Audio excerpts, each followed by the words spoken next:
Les doy la bienvenida a este seminario de planificación y programación que hacemos en conjunto InLift y Downway Lifting. Mi nombre es Matías y este es uno de los videos introductorios, de hecho el video introductorio a una serie de videos que vamos a estar compartiendo antes de la parte que hacemos en vivo. La idea es adelantar el temario o parte del temario que no tiene discusión, que es netamente expositivo, para poder tener más tiempo en la parte en vivo para poder abordar preguntas e inquietudes, ¿sí? Entonces empezamos con la presentación, la voy a compartir. Planificación, monitoreo, control, revisión. Lo primero que tenemos que tener en cuenta, uno planifica para ir en busca de un resultado, tiene que tener un momento en el cual analiza si va en el sentido correcto, a partir de tener la mesura de saber de si está yendo bien o no está yendo bien, o si los objetivos planteados a corto y mediano plazo se están dando, hacer algún tipo de revisión o corrección y volver a planificar para de esa manera no abandonar el objetivo, ¿sí? En primer lugar, me interesa explicar qué es un seminario. Un seminario viene de sembrar, ¿sí? Es dejar la semillita. La planificación es una cuestión sumamente artesanal y la cantidad de probabilidades de lo que uno pueda hacer planificando son infinitas. Entonces, yo no voy a poder, en este seminario, por más largo que sea y por más cantidad de temas que aborde, no voy a poder darles la receta o la idea final de cómo se planifica, sino le voy a poder dar alguna idea de cuáles son los argumentos para planificar, cuáles son las ideas para planificar, una idea de cómo planifico yo, pero mi intención es que entiendan todo lo que hay detrás de una planificación para cuando a ustedes le pasen algún tipo de receta o algún tipo de método, entiendan qué es lo que está detrás de ese método, por qué funciona ese método, qué está pasando. Y a partir de ahí ustedes puedan generar y planificar y programar teniendo en cuenta cuáles son sus objetivos, los objetivos de su atleta. Y si de repente ustedes son los que se suman en la planificación de otro, como suele pasar por ejemplo en CrossFit, que ustedes puedan entender cuáles son las cosas que están pasando por detrás de esa planificación, cuál es el sentido y por qué esa planificación funciona o no. Para todo siempre hay una palabra mágica, ¿sí? La palabra mágica a la hora de planificar es tan simple como depende. No hay planificaciones que no funcionen. Por eso siempre que me preguntan por planificación a distancia, les digo que cualquier planificador, cualquier persona que les planifique, cualquier entrenador que lo tengan en vivo y en directo va a ser mucho mejor que cualquier persona que les planifique online. ¿Por qué va a ser mejor que cualquier persona que les planifique online? Y en principio porque te ve, te conoce, y va a poder aplicar todos estos depende que alguien que solamente te ve un ratito cada tanto por una camarita no va a poder contestar. Estas preguntas son simples. ¿Qué? ¿Por qué? ¿Cómo? ¿Cuándo? ¿Dónde? ¿Y quién? Necesitamos poder respondernos todas estas preguntas antes de empezar a planificar. La mayoría de los que planificamos, no solo los que planifican online, tenemos como una estructura armada, consciente o inconsciente. Los que lo hacemos de manera presencial tenemos una estructura media inconsciente, ¿sí? En el cual ordenamos todo de cierta manera. De hecho, todo entrenador tiene modas, y no estoy diciendo con esto con que hay entrenadores que se pegan a la moda, sino que de repente hay entrenadores que, no sé, les parece buena idea para cierto atleta cierto ejercicio y después se dan cuenta que ese ejercicio también le hubiera servido a otro atleta, entonces se lo ponen y le a otro atleta y se lo ponen y a otro atleta y se lo ponen y así, y de repente uno ve que hay un mismo ejercicio en las planificaciones de todos los atletas de un entrenador y en realidad está muy bien, puede que esté muy bien justificado ese ejercicio en todas esas planificaciones, que en cada uno busque el mismo ejercicio, busque objetivos diferentes, pero que ese ejercicio realmente sirva para todos esos objetivos. Puede pasar, y es muy común en los entrenadores que eso suceda, que como que se contagie. Y también es muy común que en los entrenadores un ejercicio se olvide. De repente uno quiere apuntar a un objetivo y hay un ejercicio específico para ese objetivo, o varios ejercicios para ese objetivo, pero uno de esos ejercicios quedó en desuso para ese entrenador. Y no es que no lo conoce, no es que no lo sabe aplicar, sino que como hace mucho que no lo aplica, se lo olvidó. Y de repente resurge.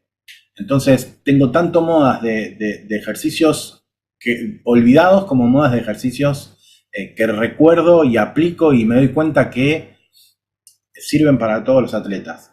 Especialmente el aprendizaje se da mucho por copiar y pasa mucho en los entrenadores que trabajamos en un mismo gimnasio, ¿sí? Con todos los atletas en el mismo gimnasio, que los atletas van copiando de alguna manera tanto los aciertos de otros atletas como los errores de otros atletas. Entonces suele haber una línea general de en tal escuela hay un X error, se comparte el error. Puede ser porque el entrenador planifica ese error o porque el entrenador desconoce eso como un error, o puede ser que justamente esta cuestión de mímesis que tenemos entre seres humanos y de copiar, y bueno, se da en la escuela que pasa lo mismo, ¿no?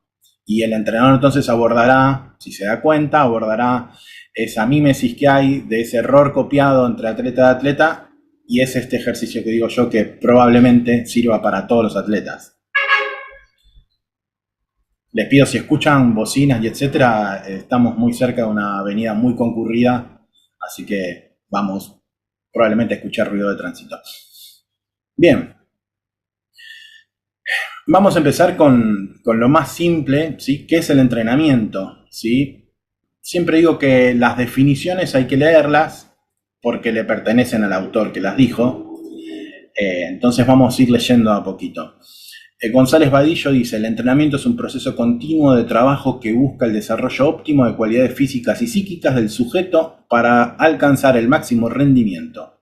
Este es un proceso sistemático y planificado de adaptaciones morfofuncionales, psíquicas, técnicas, tácticas, logradas a través de cargas funcionales crecientes con el fin de obtener el máximo rendimiento de capacidades individuales de un deporte o disciplina concreta. Antes de que alguno me haga la salvedad, les aclaro que el levantamiento olímpico de pesas, el weightlifting, sí tiene táctica y sí tiene estrategia. Existe el atleta que va al ataque y el atleta que está a la defensiva. Según Matveyev, es la forma fundamental de preparación del deportista basada en el ejercicio sistemático y el cual representa en esencia un proceso organizado pedagógicamente con el objetivo de dirigir la evolución del deportista. Pongo estas definiciones porque cada uno hace alusión especialmente a cuestiones específicas que tiene que tener un entrenamiento para ser considerado un plan, ¿sí? Para ser considerado que es un entrenamiento en sí mismo, ¿sí? Un entrenamiento no es una sesión. Vamos con Osolin, que dice: es el proceso de adaptación del organismo a todas las cargas funcionales crecientes, a mayores exigencias en la manifestación de la fuerza y la rapidez, a la resistencia y a la flexibilidad, la coordinación de los movimientos y habilidad, y a más elevados esfuerzos volitivos y tensiones psíquicas y a muchas otras exigencias de actividad deportiva. Andrés Esper dice: el entrenamiento deportivo es un proceso que tiene un determinado objetivo. Por ser proceso, cada tarea que se realice guardará relación con lo que se haya realizado previamente y con lo que se vaya a realizar más adelante. El objetivo final será siempre alcanzar el máximo rendimiento posible dentro del deporte y la especialidad del atleta.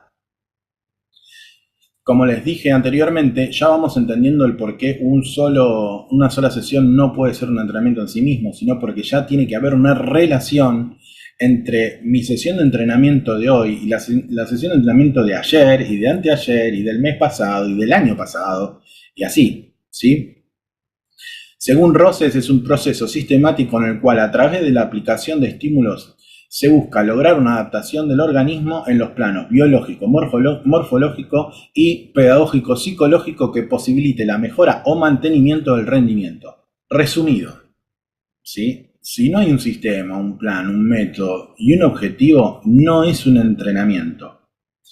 La persona que no va de manera efectiva con un plan, ¿sí? El que va cada tanto al gimnasio no está entrenando. El que va a moverse, a tomar la clase de Zumba, no está entrenando, porque no hay un sistema, no hay un método, no hay un objetivo, simplemente estoy reproduciendo una única sesión, ¿sí? Con el objetivo nada más que de moverme, ¿ok?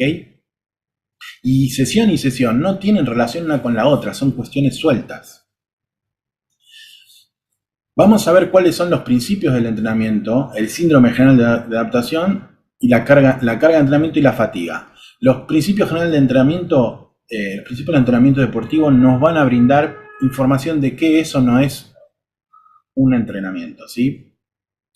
Para que sea entrenamiento tiene que haber una óptima relación entre la carga y la recuperación. No solamente voy a tener en cuenta cuánto le voy a poner al atleta, cuántas cargas le voy a poner al atleta, sino que tengo que tener en cuenta cuáles son los medios por los cuales ese atleta se va a recuperar. Y lo tengo que tener en cuenta tanto como entrenador como el atleta.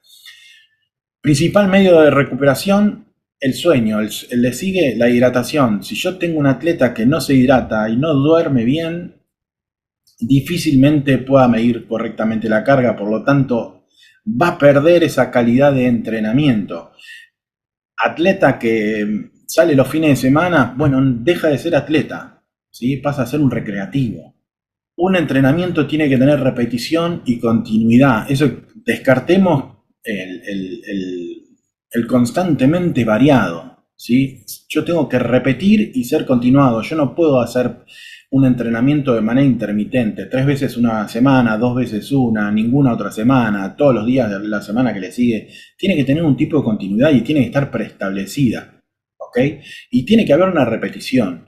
La repetición no solo indica a esto de repetirse semana a semana, o sea, de que si mi entrenamiento va a ser 3 veces por semana, mantener esas 3 veces por semana, ¿sí? Sino que cuando influya mucho la técnica en el deporte que yo haya elegido, como es en el levantamiento olímpico de pesas, como es en los lanzamientos, como es en infinidad de deportes donde es extremadamente relevante la técnica de ejecución, ¿sí? El modelo motor, no voy a poder manejar o aprender esos gestos y hacerlos efectivos si yo no repito y repito.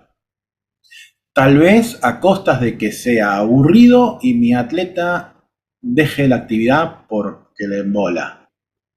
Incremento progresivo de la carga.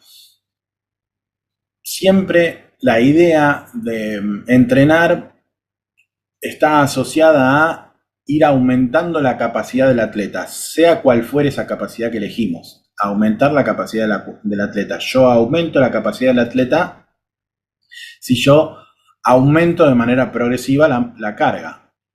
No siempre el entrenamiento va a tener que ver con el incremento progresivo de la carga porque hay procesos de mantenimiento propios de la temporada de competencia, ¿sí? Pero sí, en líneas generales, uno busca ir incrementando de manera progresiva la carga.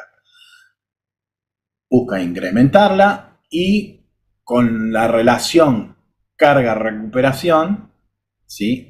Adecuada. Eso quiere decir que yo no puedo un día, porque tengo ganas, ponerle a mi atleta una carga de entrenamiento que es incapaz de absorber y de asimilar, ¿sí?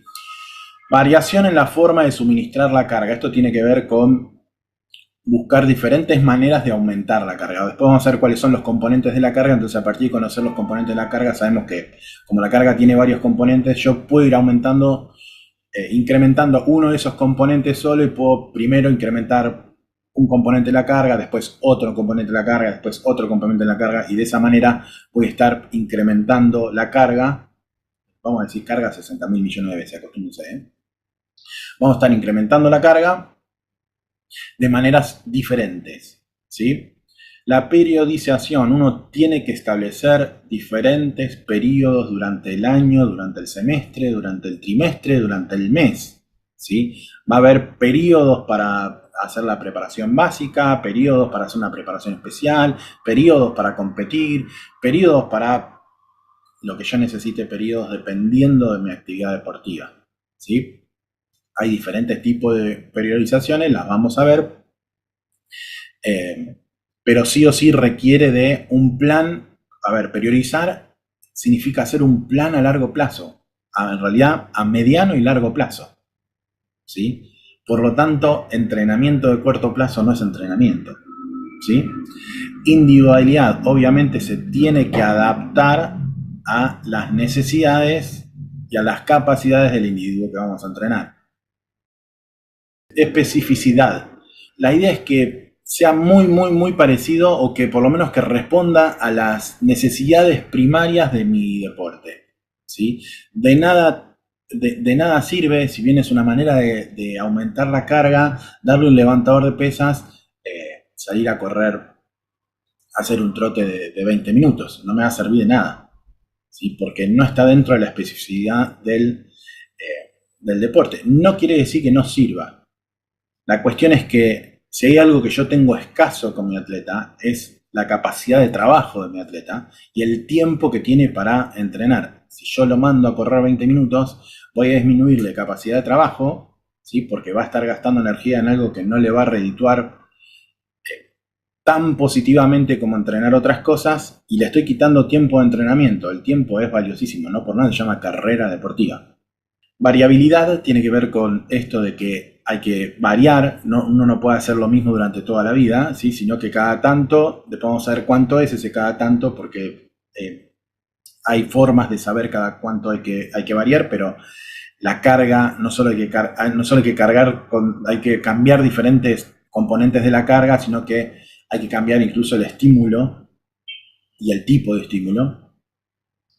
Y reversibilidad quiere decir que si yo entreno y mejoré en algo, ¿sí? Me adapté a una de esas capacidades, si yo dejo de entrenarlo, esa capacidad vuelve a su normal. Es decir, que si yo dejo de entrenar, me desentreno y vuelvo a ser un ser humano normal. Es por eso que hay que tener muy en cuenta cuánto puedo espaciar los estímulos, ¿ok? Y obviamente, si yo hago una separación de estímulos muy grande, como un año, me voy a encontrar con que mi atleta dentro de un año es más un sedentario que un atleta. Entonces, es uno de los principios, la reversibilidad, que hay que tener en cuenta. Vamos entonces a explicar qué es la adaptación, ¿sí? Son transformaciones funcionales y o estructurales del individuo con un carácter temporal o permanente en función de su manifestación en el tiempo. Básicamente, la adaptación tiene que ver con, ante un estímulo externo, un estímulo estresante, ¿sí? Que lo pueden ver graficado acá, ¿sí? Voy a tener un proceso en el cual la línea, esto de homeostasis significa mi nivel de base, ¿sí? O sea, yo de una capacidad, la que fuera, por ejemplo, la fuerza, tengo un nivel de base, yo le aplico un estímulo, a partir de ese estímulo voy a tener un descenso de mis capacidades, me voy a cansar, me voy a agitar, ¿sí? Después de eso voy a tener una compensación, que quiere decir que voy a mejorar mi capacidad de fuerza, y si yo no lo vuelvo a estimular el organismo, voy a tener un proceso de desadaptación, o sea que voy a volver a mi nivel de base. ¿Ok? Adaptación-respuesta. No es lo mismo hablar de adaptación que hablar de respuesta, ¿sí? La respuesta es aquello inmediato, ¿sí? Por ejemplo, empiezo a correr, me sube el ritmo cardíaco, dejé de correr, me baja el ritmo cardíaco. Eso es la respuesta, ¿sí? La adaptación consiste en que después de cierta cantidad de carga, después de cierta cantidad de entrenamiento, consecuentemente lo que va a ocurrir es que mi nivel de base anterior va a dejar de ser mi nivel de base. Yo voy a mejorar mi nivel de base. Entonces, lo que voy a estar haciendo es encontrando un nuevo estado de equilibrio, ¿sí? En función o en consecuencia de las modificaciones funcionales y estructurales que hayan generado el entrenamiento. Entonces, yo me adapto por el entrenamiento, ¿sí? Las respuestas son fisiológicas e inmediatas. Síndrome de adaptación. Para que haya una adaptación, lo primero que tiene que haber es un estímulo, pero no cualquier estímulo sirve. Tienes un estímulo de una magnitud adecuada. ¿Adecuada como cuánto? Lo suficiente como para que movilice zonas de reservas voluntarias. ¿Qué son las zonas de reservas voluntarias? Bueno, el organismo guarda ciertas reservas para una ocasión especial, digamos, ¿sí? Como la vajilla de la abuela, ¿sí? Cualquier cosa que nosotros hacemos durante todos los días, esa reserva especial no se utiliza, ¿sí? Queda ahí reservada. Ahora, cuando nosotros lo estimulamos lo suficiente al organismo, entiende que tiene que hacerse de esa zona de reserva, de esas reservas que tenía guardadas, ¿sí? Esas reservas que tenía guardadas para un caso especial, bueno, las tiene que aplicar. Bueno, nosotros para que sea conseguir un estímulo, tengo que estar todo el tiempo en esa zona, tengo que estar todo el tiempo al organismo diciéndole necesito que saque de reserva. O sea, a ver si se entiende. Mi organismo tiene que estar todo el tiempo en deuda. ¿Ok? Mi organismo tiene un ahorro y tiene que estar todo el tiempo en deuda. Yo tengo que estar todo el tiempo sacándole de esos ahorros. ¿Sí? Si esa zona de reserva las requiero constantemente, ¿sí? Los estímulos son constantes, son de la magnitud adecuada, lo que va a pasar es que voy a tener una restitución más amplia y eso se va a llamar supercompensación. A ver, a mí me lo explicaron cuando era pibe, me lo explicaron así. Yo tengo que construir una pared, ¿ok? Y de un lado de la pared tengo una pared más o menos mediana, así a la altura de mi pecho, y de un lado de la pared tengo albañiles que destruyen la pared y albañiles que construyen la pared del otro lado, ¿ok? Entonces, hay un albañil que está sacando ladrillos y otro albañil que está poniendo. Si yo apuro al albañil que saca ladrillos, el albañil que pone ladrillos se tiene que apurar también, porque si no se queda sin pared. ¿Sí? Ahora, en un momento determinado, el que saca los ladrillos dice, bueno, no voy a sacar más ladrillos, voy a esperar un ratito, ¿sí? Y en ese ratito en el que el albañil que saca ladrillos deja de quitar ese ladrillo, el otro albañil dice, bueno, yo por las dudas sigo, así después tengo algo de ventaja. Eso es la supercompensación.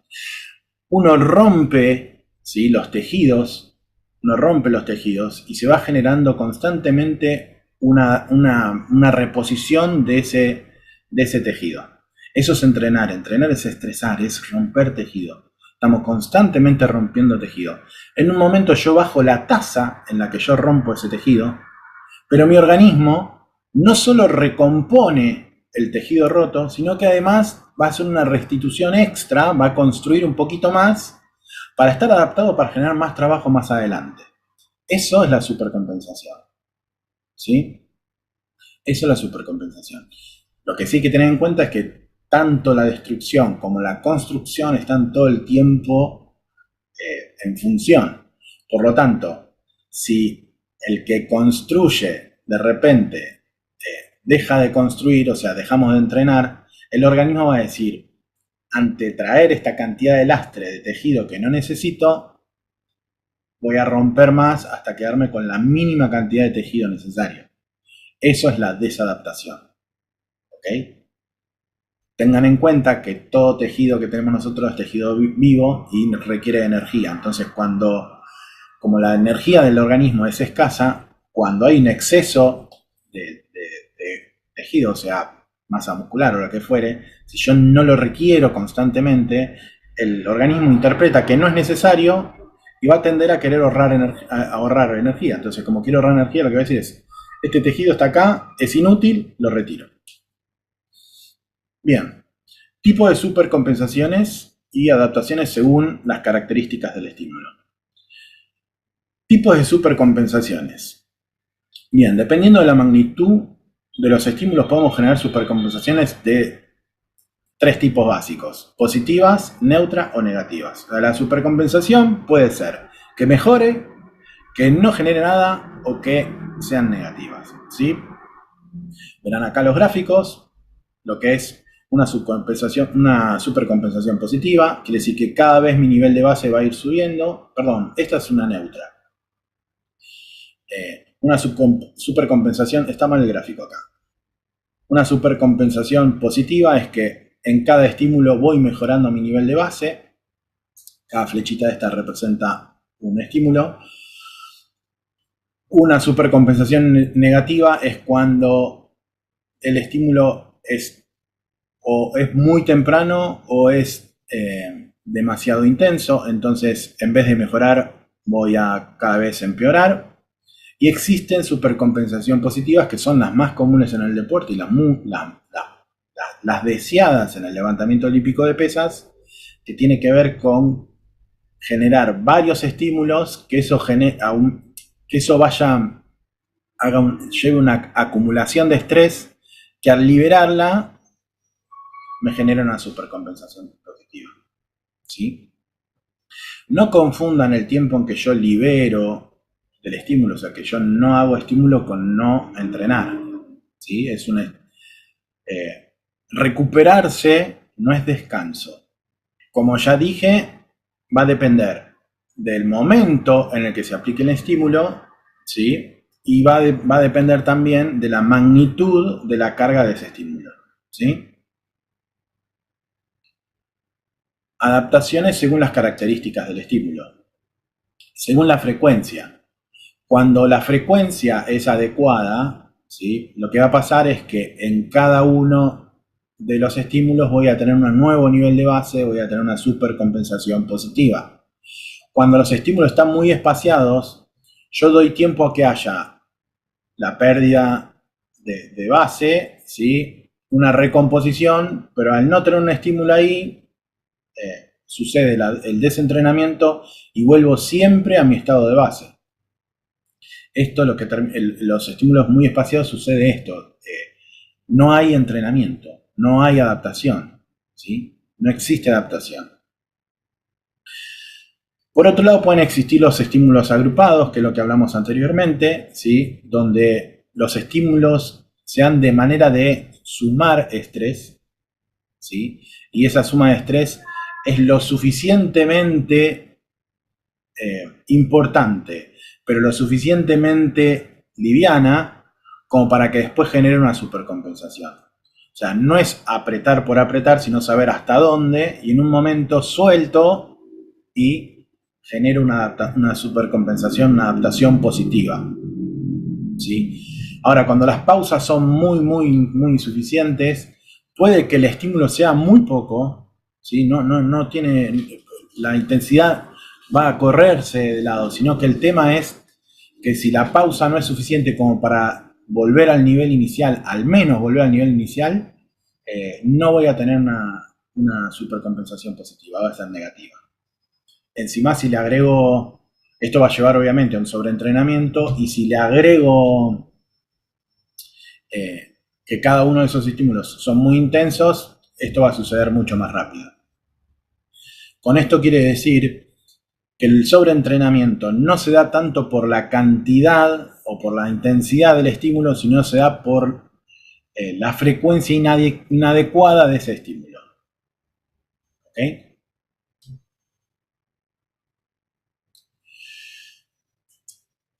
Obviamente lo que hemos mostrado anteriormente es una gráfica hecha de manera artificial. La realidad es que los estímulos, ¿sí? Los ciclos de carga y descarga son irregulares.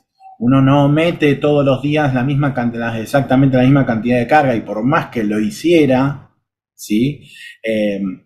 Las cosas de la vida cotidiana también afectan. ¿sí? Los problemas en el trabajo, los problemas de tránsito, incluso todo lo contrario, buenas noticias, van a hacer que el atleta responda de manera diferente y que ese estímulo se absorba de diferente manera. Por eso es que las variaciones van a ser completamente irregulares. Ahora, nosotros como entrenadores, para saber si nuestra carga, nuestro plan de entrenamiento está bien hecho o no está bien hecho, si está llegando a los resultados que nosotros buscamos, necesitamos agarrar todas las variables y tratar de controlarlas. Y controlar todas las variables es absolutamente imposible, pero sí hay algunas que son posibles. Y una de las que son posibles es la frecuencia de entrenamiento. Frecuencia, intensidad, horario de entrenamiento. Por lo tanto, es muy importante entender que si yo cambio los días constantemente, ¿sí? Lo que estoy haciendo no es entrenar. ¿Y a qué me refiero con cambiar constantemente? Es muy común, no sé, un atleta que yo hablo atleta, cliente, alumno, ¿no? Como ustedes lo quieran llamar. Evidentemente una persona que entrena 3 veces por semana no es un atleta. Esto iba a decir un atleta de 3 veces por semana. Un alumno de 3 veces por semana viene lunes, miércoles y viernes y de repente tiene alguna una cuestión, una fiesta, un percance, lo que sea, y te dice, bueno, pues en vez de hoy voy a ir mañana y te viene el sábado.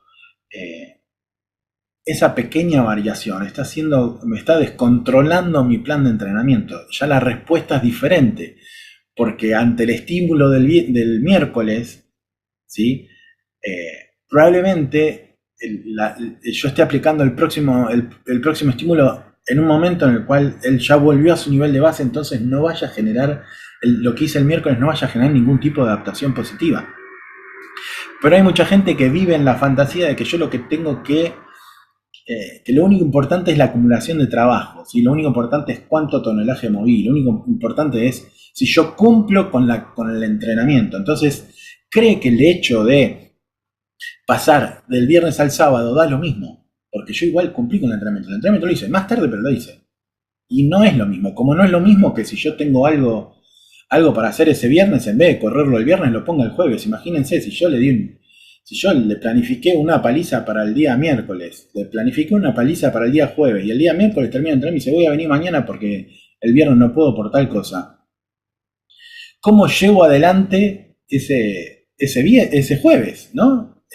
¿Cómo lo llevo adelante? Porque va a estar absolutamente cansado del día anterior, cuando yo supuse que iba a tener un día para recomponerse, y en vez de eso, se puso a entrenar viene a entrenar ese jueves, o sea, sin estar completamente recuperado. Y sin estar completamente recuperado, y probablemente yo para ese viernes tenía también pensado otra paliza. Ok, entonces yo ya lo que tenía planificado para ese viernes lo voy a tener que cambiar porque lo va a hacer el jueves. Y lo voy a tener que cambiar porque lo va a hacer el jueves. Y si cambio por lo que va a ser el jueves, tengo que cambiar automáticamente lo que va a ser el lunes. Porque el lunes, en vez de tener 2 días de descanso, va a tener 3. ¿Sí? Y la carga que yo le iba a dar el viernes no se la pude dar. Entonces probablemente de alguna manera no tenga que compensar el lunes. Pero toda el lunes no se la puedo dar. Entonces como no se la puedo dar toda el lunes, la tenga que distribuir entre el lunes y el miércoles. Y imposible llevar adelante un plan de entrenamiento con alguien que por lo menos no es capaz de establecer días y horarios de entrenamiento fijos para poder hacer su trabajo. Por eso es importante la programación. La programación tiene más que ver con esto. Entonces, entrenamiento que no se hace a tiempo se pierde, no se recupera, aun cuando la sesión se realice más tarde. Hay que entender que ese entrenamiento que no se hizo a tiempo se perdió, ¿sí? Y va a cambiar por completo la respuesta esperada. Adaptación a la intensidad según la carga. Si la carga de entrenamiento o el estímulo de entrenamiento es fácil, voy a tener una respuesta voy a tener una menor disminución del nivel de base, ¿sí? Y la recomposición va a ser relativamente leve, ¿sí? O sea, a carga fácil poca pérdida de funciones, poca restitución. A una carga óptima voy a tener la mayor restitución posible, ¿sí? La mayor restitución posible, por lo tanto, eso va a tener los mejores resultados. Ahora, si la carga empieza a ser muy dura o excesiva, lo que voy a hacer es tener una restitución un poquito más chiquita, ¿sí? Puede incluso que una carga leve y una carga muy dura tengan el mismo tipo de resultado, con la diferencia que le quemé la cabeza, ¿sí? A mi atleta, alumno, ¿ok? Por eso es que hay que aprender, escuchar y a estar encima del atleta. Adaptación según el tipo de estímulo.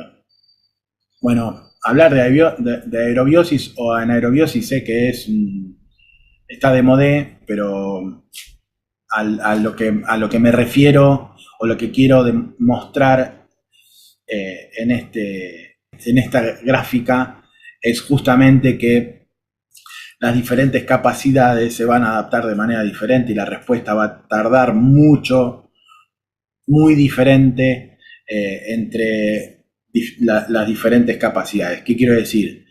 La capacidad aeróbica se recupera muchísimo más rápido, o sea, ante un estímulo de resistencia voy a recuperarme mucho más rápido que ante un estímulo de fuerza, ¿sí? Entonces hay que tener en cuenta que los periodos, cuando yo periodice, voy a tener en cuenta cuánto tiempo de recuperación le voy a poner a cada uno de los estímulos. Si voy a entrenar la fuerza, la recuperación voy a tener que voy a tener que esperarla mucho más tardía. La resistencia voy a tener respuesta mucho más rápida, la velocidad intermedia, la fuerza intermedia lenta, y lo anaeróbico va a ser lo que más tiempo va a tardar en adaptarse. Pero entiendan el hecho de que no todos los estímulos dan lo mismo, por lo tanto no a todos los estímulos les puedo dar el mismo tiempo de recuperación, ni de todos los estímulos puedo esperar una ganancia, ¿sí? Una mejora en el mismo tiempo. ¿Okay? Hay cosas que se cocinan a fuego lento, hay cosas que salen de inmediato.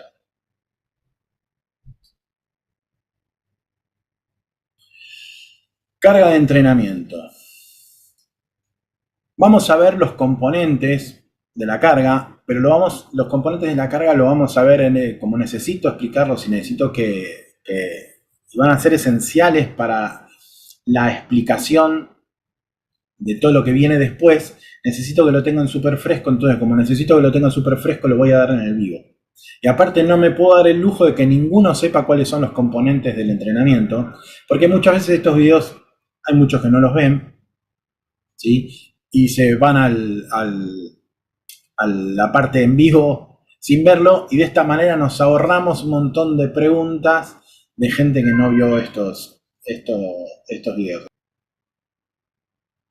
Sí es importante hablar de fatiga y que entiendan cuáles son las funciones y los tipos de fatiga que hay, ¿sí? La fatiga es la imposibilidad de generar una fuerza requerida o esperada, producida o no por un ejercicio procedente, ¿sí?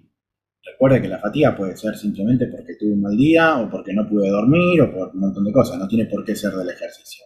La fatiga supone un proceso de movilización de los recursos funcionales y en consecuencia un poderoso factor determinante de la adaptación.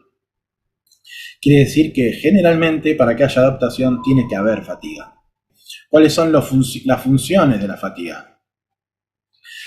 La fatiga puede cumplir una función protectora preventiva, hace las veces de alarma, o sea, es ese dolor que no nos deja seguir, que justamente lo que nos está diciendo es te estás por lastimar, ¿sí? O necesito guardar reservas para que mis funciones vitales no dejen de funcionar, ¿sí? Puede haber una fatiga favorecedora de la adaptación. Como dije antes, sin fatiga no hay adaptación, por lo tanto, en el entrenamiento tiene que estar presente la fatiga. Yo siempre digo que los atletas tienen tres condiciones, que siempre tienen hambre, siempre tienen sueño y siempre están cansados. en realidad puedo agregar también que siempre están doloridos. La fatiga en general genera disminución del rendimiento, así sea la favorecedora. ¿Sí? Si yo entreno cualquier ejercicio de fuerza, en un momento voy a empezar a perder mi capacidad de hacer fuerza. Eso no quiere decir que me haya pasado, sino simplemente que estamos en presencia de fatiga y por ahí sea el momento de dejar de entrenar o no, tal vez hay que seguir porque lo que estamos entrenando es sobre la tolerancia a la fatiga, ¿sí? Y la fatiga puede ser destructora cuando no alcanza un simple proceso de recuperación. Está generalmente relacionada con el sobreentrenamiento. O sea, si yo entreno y no me logro recuperar, estoy enfrente de una fatiga destructora. Tipos de fatiga. Los tipos de fatiga pueden estar según el sistema que afecte, según la complejidad de la fatiga o según la evolución en el tiempo. Según el sistema que afecte puede ser funcional, mental, sensorial, nervioso o neuronal o emocional. ¿Sí? Muy común en lo emocional cuando estoy muy cerca de un torneo muy importante, que haya fatiga emocional, que es una cuestión de solamente, no solo está hablando de mental, el mental es el desgaste cognitivo, ¿sí? El emocional es el agotamiento propio de la sensación de ansiedad, estrés, ¿ok? Según la complejidad puede ser periférica o simple, ¿sí? Dependiendo de si solamente se localiza en un lugar. Por ejemplo, no sé, hago curl de bíceps y voy a sentir que no puedo flexionar más el codo después de la cuarta serie de 10 repeticiones. Bueno, eso es completamente local, ¿sí? General es cuando ya me siento completamente decaído, donde siento que todo el entrenamiento impactó en todo mi cuerpo, ¿sí? Y puede ser central o compleja cuando no es superable a corto plazo, suele aparecer tras varias sesiones de entrenamiento exigentes y en general se origina por anomalías producidas en el sistema nervioso central o placa motriz. Muy típica, no sé si yo por lo menos antes solía peregrinar a Luján, ¿sí? Una caminata de 60-70 kilómetros, dependiendo de dónde salís. Recuperarte te lleva una cantidad de días impresionante y no es un trabajo propiamente intenso, ¿sí? Eso sería una fatiga central o compleja. Dentro de cómo evoluciona tenemos la aguda, ¿sí? La fatiga que sucede instantáneamente al momento que nos empezamos a mover, ¿sí? Es esa pérdida de rendimiento entre repetición y repetición, entre pasada y pasada, ¿sí? La subaguda o sobrecarga, que son, digamos, las propias del entrenamiento, es esa que sobreviene al finalizar una sesión de entrenamiento. Y la crónica, que es cuando esa fatiga no la puedo recuperar en el tiempo, es producto también del sobreentrenamiento, ¿ok? Donde por más que descanse, por más que empiece a hacer todo bien, ya la carga de entrenamiento anterior no la pude asimilar y por lo tanto la voy a tener durante mucho tiempo.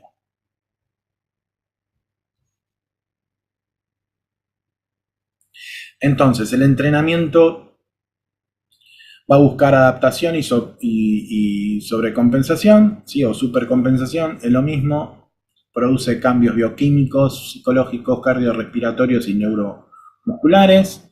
Va a depender, esto después lo vamos a ver, es un gráfico que yo no hice, pero toma 3 componentes de la carga, hay muchos más, después los vamos a agregar, pero los más conocidos son volumen, intensidad y frecuencia. Siempre se busca producir estrés. El estrés no puede ser excesivo, pero tampoco puede ser insuficiente, tiene que ser el adecuado. El tiempo de adaptación depende de la complejidad de la destreza, las dificultades psicológicas, las dificultades fisiológicas, ¿sí? La supercompensación va a tener 4 fases, una de cansancio, una de descanso, una de supercompensación y una de involución. O sea, me canso, descanso, mejoro y si no hago nada a partir de eso, vuelvo a la posición anterior, a la base anterior. El tiempo de descanso siempre tiene que ser adecuado y no excesivo. La base es la eficiencia deportiva. Los estímulos tienen que alternarse dependiendo de la intensidad y tienen que buscar alterar el estado biológico normal provocado, tienen que alterar la homeostasis o, como dijimos antes, mover las reservas voluntarias.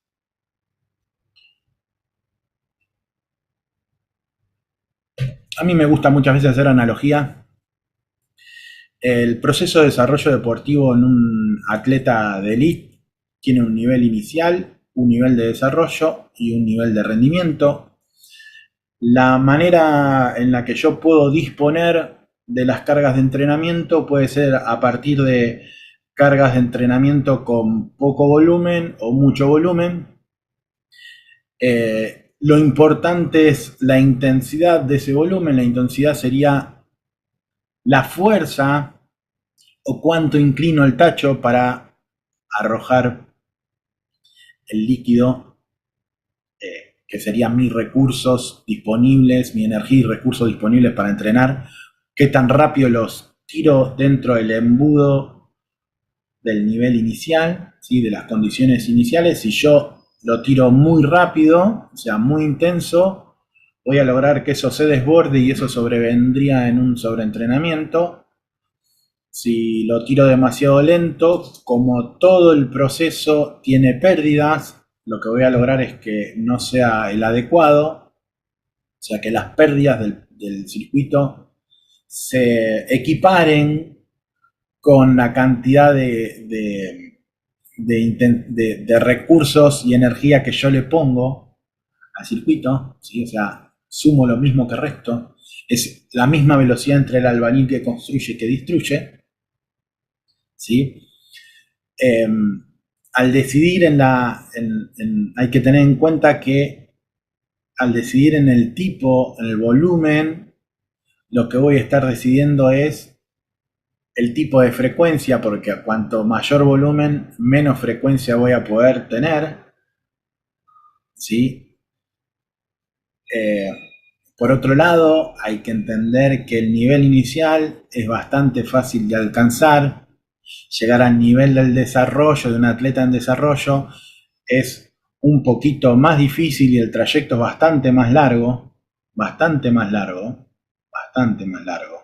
Por eso, para que se den una idea, en el levantamiento de pesas al nivel de desarrollo se alcanza más o menos en 2 años, pero desde los 2 años hasta elite llevan por lo menos 7 más, ¿sí?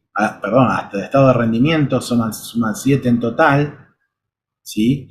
Entonces llegar a estado de alto rendimiento, pero para ser de elite, requiero de 15 años. Entonces, es entender que yo voy a arrojar acá mis recursos y mi energía hasta que yo no llene el nivel inicial hasta la altura de la manguera, no voy a poder generar un atleta de desarrollo.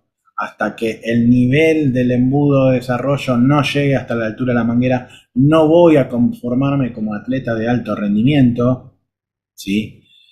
Si en algún momento yo interrumpo la entrada de recursos y energía, que siempre va a ser por el nivel inicial, mi rendimiento va a bajar porque este circuito tiene pérdidas, el desarrollo va a bajar porque este circuito tiene pérdidas, e incluso mi nivel inicial va a bajar porque este circuito tiene pérdidas.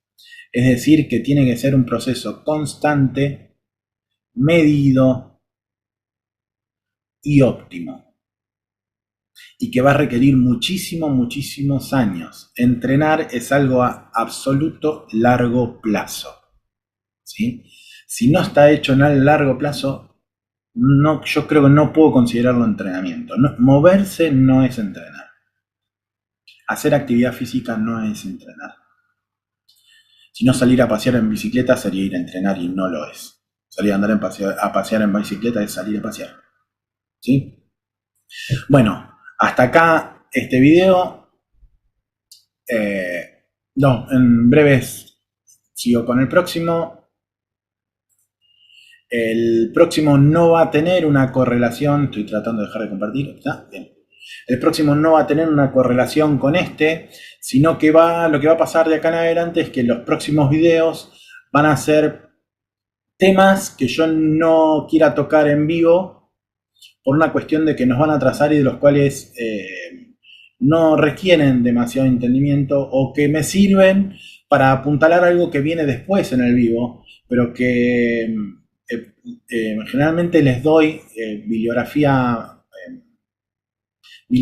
extra para que ustedes quieren extenderse en esos conocimientos puedan, pero que no hacen a lo que yo voy a explicar después, sino que simplemente me sirve para como dije antes, apuntalarlo y justificar el por qué se toman ciertas decisiones, pero no hacerse un experto en esas cuestiones. De hecho, el próximo video es de métodos y los métodos, uno puede hacerse un experto en uno de los métodos, por ejemplo en el ATR, que es uno de los más conocidos. No, para lo que yo intento explicar después el ATR, ser un experto en ATR no me resuelve, y sí hay mucho para hablar del tema. Entonces, son temas que voy a tocar y voy a decir, bueno, a ver, de este método yo tomo esto, de este método tomo esto, de este método tomo esto. Ok, perfecto. Nos vemos después, en el próximo video.